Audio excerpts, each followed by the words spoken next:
Jean-François Dubois. Je voudrais commencer par préciser au début que je ne suis pas avocat, mais par contre, j'ai étudié 6 ans en droit. Je le précise parce que je voudrais pas fâcher le barreau du Québec.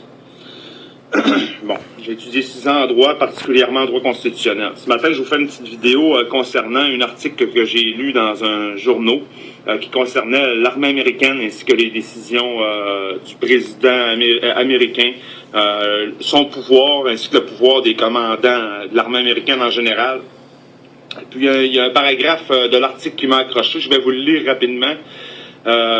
C'est quand même assez intéressant. Et puis, la vidéo que je fais là s'adresse aux polices, aux militaires, aux avocats, à tous ceux qui occupent une charge publique importante dans notre société. Bon, je vais vous lire ce qui a été écrit.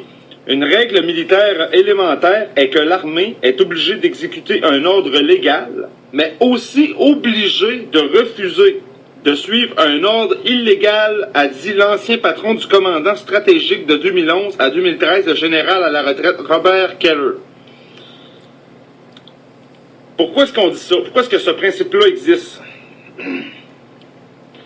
Quand on étudie le droit international, qu'on étudie la jurisprudence en droit international, il y a entre autres une décision qui est extrêmement importante dans l'histoire de notre humanité, qui a été les décisions de Nuremberg qui a été rendues en 1946 après la Deuxième Guerre mondiale, quand les officiers nazis ont comparu devant le tribunal de Nuremberg.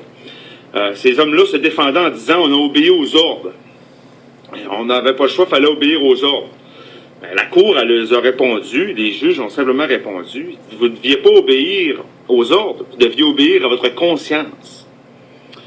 Donc à partir de ce moment-là, comme René Marcel Sauvé explique aussi, un ancien capitaine de l'armée canadienne, si les officiers militaires, ainsi que les policiers, la Gestapo, tout ça, devaient obéir à leur conscience avant d'obéir aux ordres, ben, il en est de même aujourd'hui parce que ça a créé un précédent en droit international.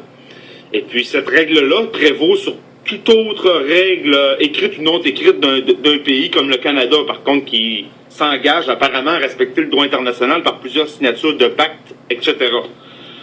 Donc, ce que je dis aux policiers ce matin, aux militaires, et puis à toutes les autres personnes occupant des postes importants, c'est donc d'obéir au gouvernement.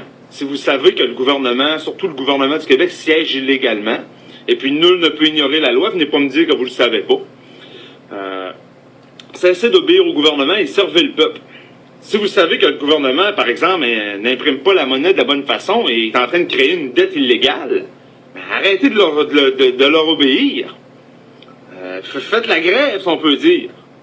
Oui? Ça ne veut pas dire de laisser l'anarchie régner dans le pays, c'est pas ça que je dis, mais cessez d'obéir aux ordres importantes, par exemple, que le ministre du Revenu vous donne. Le Revenu Québec vous dit d'aller saisir une famille. Faites-le pas. Vous savez que la dette est contractée illégalement et nul ne peut ignorer la loi, je vous le répète. Fait que cette petite vidéo-là était là pour vous dire un matin que, mes chers amis, si un jour il y aurait une révolte citoyenne ou quoi que ce soit, vous savez, c'est pas ça que je dis, là. Je dis pas je dis pas au monde de se révolter puis d'aller tout casser dehors, c'est pas ça que je dis. Mais si un jour, par contre, ça arriverait, et ça, je pourrais pas les en empêcher, personne ne va pouvoir empêcher ça, ben, les chers policiers et les chers militaires qui avaient obéi aux ordres aveuglément, vous allez être dans le trouble. Parce qu'à Nuremberg, les officiers nazis, il y en a plusieurs qui ont été condamnés à mort et tout ça. Ils sont dans le trouble. On a obéi aux ordres. Non, c'est pas une raison. Vous ne devez pas obéir aux ordres, vous devez obéir à votre conscience. C'est un principe de droit international. C'est un principe qui est aussi engagé par la Constitution canadienne à être respecté.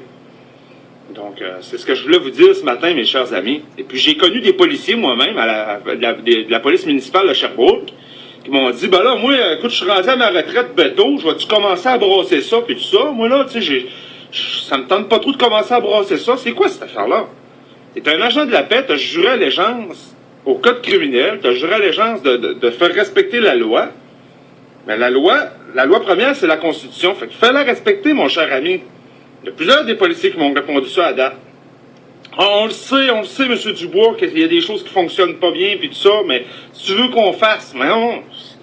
Un citoyen normal qui n'a pas trop de connaissances peut peut-être répondre ça, si tu veux qu'on fasse, mais pas un policier.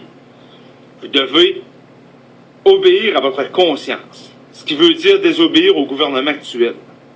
Le gouvernement est illégal. Dans les faits et dans la règle de droit. Fait que, salut mes chers amis, Jean-François Dubois. À la prochaine.